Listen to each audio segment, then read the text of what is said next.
ምናየው የጳውሎስን አይደንቲቲ ወይንም ደግሞ የጳውሎስን ማንነት ከየት እንደመነጨ በራሱ አርቲኩሌት አድርጎ የመጀመሪያው ቁጥር ላይ ያስቀምጣልና ጳውሎስ ማን ነው?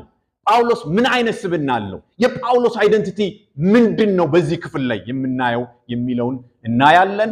ሁለተኛ ላይ ደግሞ ይሄ የዘላለም ሕይወት ተስፋ እግዚአብሔር ይባረክ።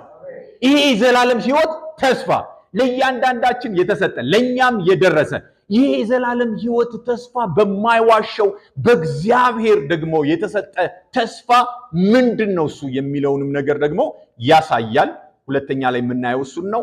ሶስተኛ ላይ የእግዚአብሔር ቃል መገለጥ ሃሌሉያ the manifestation of God የመጨረሻው አልቲሜት የሆነው የእግዚአብሔር መገለጥ የሚል ትልቅ ኢሹ ያነሳል። እግዚአብሔር ይባረክ። ለኛም የደረሰልን ወገኖቼ ይሄ እግዚአብሔር ቃል ስለተገለጠ ነው።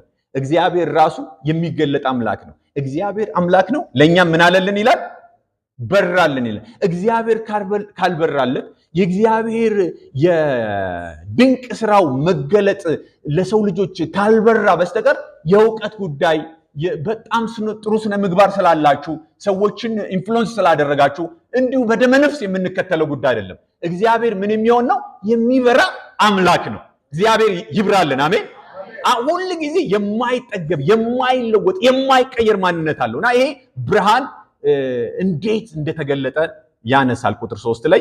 በአራተኛ ደረጃ ደግሞ ጳውሎስ ከቲቶ ጋራ የነበረው ግንኙነት ስለ ሪሌሽንሺፕ ዛሬ ማለዳ በነገራችን ላይ ስንማር ነበርና ስለ ተግባቦት ሚስት ከባል ጋር ባል ከሚስት ጋር እንደዚሁ ደግሞ በአጠገባችን ካሉ ሰዎች ጋራ እንዴት አይነት ሪሌሽንሺፕ ሊኖረን ይገባል የሚል ትምህርት እየተማረን ነበርና ጳውሎስ በዚህ ጋር የሚያነሳው ከቲቶ ጋራ ምን አይነት የጠለቀ ግንኙነት እንዳላቸውና ያንን ሪሌሽንሺፕ ደግሞ ልንጠቀም